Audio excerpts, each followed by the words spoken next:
wangu hapa nimeitika wito wako kwa sababu jana uliponipigia simu kidogo ilikuwa mambo hayapo sawa. Kwa hiyo nikasema nitakuona leo asubuhi. Sikutaka kudharau wito wako, sio ni Muislamu mwenzangu na sijui wapo na kuazika kwa sasa hivi. Mimi kwanza nashukuru kwa kuitika wito wangu, na nahisi kwamba kufika kwako hapa huenda ikawa tafifu ya matatizo yangu, kwa sababu najua ndugu yangu kidogo Mwenyezi Mungu amekupa neema ya riziki na uko tofauti na maisha yangu. Kwa hiyo nikaona nikutafute ili uweze kunisaidia mawili matatu. Kwa hiyo nimefurahi kwanza umekuja kuitika wito. Mimi nimekuelewa, lakini kabla ya yote kwanza naomba tujadili hili. Mbona sikuoni kwenye tarawih? Kweli unioni tarawih kwa sababu ibada ya Mwenyezi Mungu inahitaji ushuru. Ndio. Inahitaji utulivu wa nafsi. Sasa mimi sina utulivu wa nafsi kulingana na changamoto za maisha ambazo zinanikabili. Sasa siwezi kuja pale Allahu Akbar naja kwa ajili ya Mwenyezi Mungu, lakini kichwani kuna mazonge kibao, kuna mambo mengi, kwa maana hata Mwenyezi Mungu naye halipi swala ya mtu ambaye hana ushui. Shemudri, mimi nimekuelewa na nimekusikia vizuri, lakini bado hii haijawa sababu ya wewe kuacha kufanya heri katika mwezi huu mtukufu wa Ramadhani. Hebu angalia, katika mwaka nzima mwezi huu unakuja mara hii moja. Chafahamu. Na huu mwezi umeitwa mwezi wa machumi. Lengo na madhumuni si kuchuma mali wala pesa. Lengo ni kufanya zile khairati zote ambazo au akazielekeza katika mwezi huu, ambazo hata kwenye mwezi ya kawaida inatakiwa zifanye, lakini hapa katika mwezi huu natakiwa ukisirishe zaidi.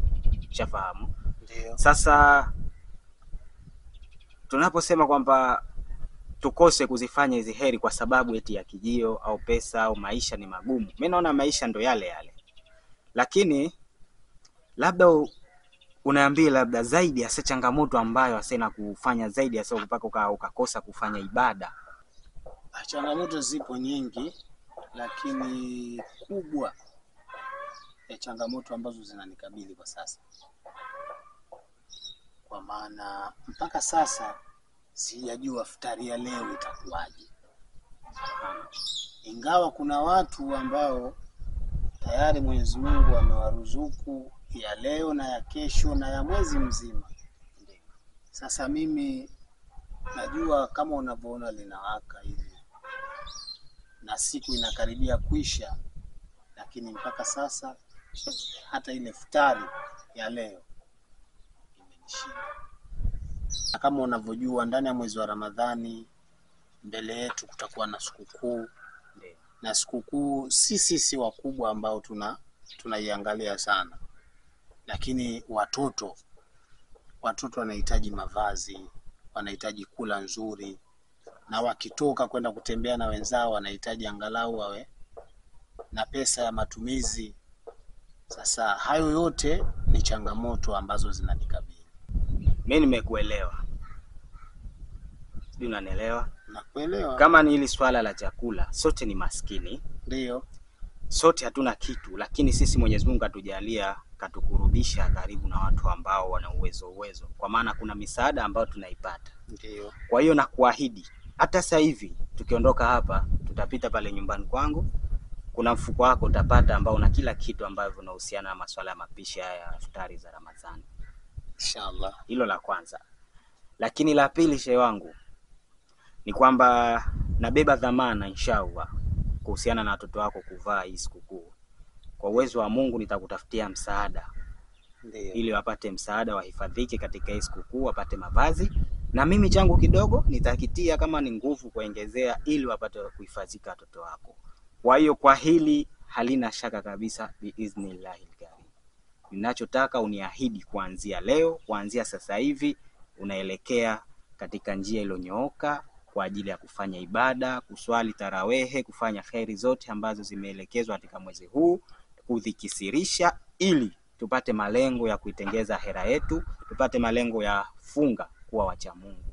Nashukuru kwa maneno yako mazuri na ya ukarimu, na vile vile niseme kwamba